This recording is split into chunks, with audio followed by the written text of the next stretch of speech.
Hello and welcome to week 3 of my reviews of poetry pamphlets, and this week I'm going to be looking at Matthew Caley's pamphlet Prophecy is Easy, published by Blueprint Press. And this is a pamphlet of versions of French originals of male French poets of the 20th century, and Matthew is currently working on female poets of the 20th century as well. It was composed quickly near the start of lockdown with no thought of tying in poems to the current situation, but the poems do still have contemporary resonance.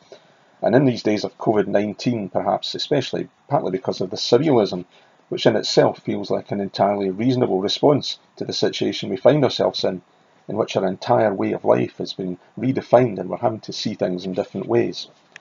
The poems are lyrical and intelligent and funny and with a skewed, angular view of reality that poetry can often bring. Listen to this from I Conjured Up a Horse by Jules Supervier, which starts by the drawing of a breath or possibly the exhaling of one. I have a curious condition. And then continues later on. Discrepancies must be addressed. I say, a brazier is defined by its holes. Without them, it would be but a barrel. But none will partake in the quarrel. If they had my condition, they could warm themselves on the very word brazier, without any need of a fire. But the hangover of the yellow-tipped gorse, the aforementioned moon, cannot draw their attention. They have no curious condition. So those who don't have the curious condition, the conventional and literal, whatever, need to be resisted by the power of imagination and renewal, the ability to notice and to conjure.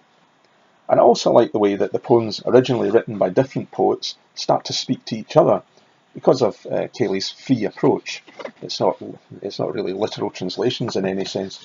In André Breton's The Radiolarians, a word I had to look up, we read this. In the dazzling half-light of day, think of how dazzling full light might be this day in 2020, though we are locked inside. Outside, the air is the colour of Mateus rosé or fish scales with the sun on them. The forest waiting there for my arrival. A tree with leaves like Rizla papers, because I am waiting for you.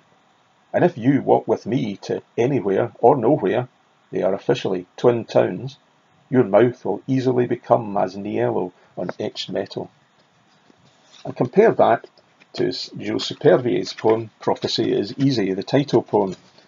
In this, there's a bit of description, and then all this from the window of a passing car in March 2020. 3 young girls from that vanished era, remaining here in the form of a tail-ash of reefer set free out of that wound-down window, who believe that they are not now far from Atlantic City or anywhere, twinned with nowhere, as they inhale a blue draught of sky. So, we have a description of the weather. We have March 2020, defined as the date.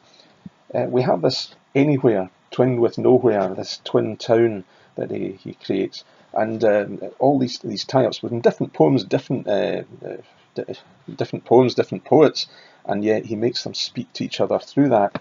And again, in the poem by Apollinaire, The Limits of Prophecy, which is, in a sense, almost you could say, a corrective to Prophecy is Easy. We read this, now everyone is a prophet, gazing at perfect scale models of their future, when they all know they barely have one. So, you have a switch from a vanished era in one poem to this looking ahead to the future which doesn't exist except in this perfect scale model. It's an interesting conversation going on between these poems. Several poems do give the time as March 2020, even though they were written in a previous century. And the fact that on no occasion that feels incongruous is testimony to the timeless nature of these poems, which have been given a new slant thanks to Matthew Caley's approach.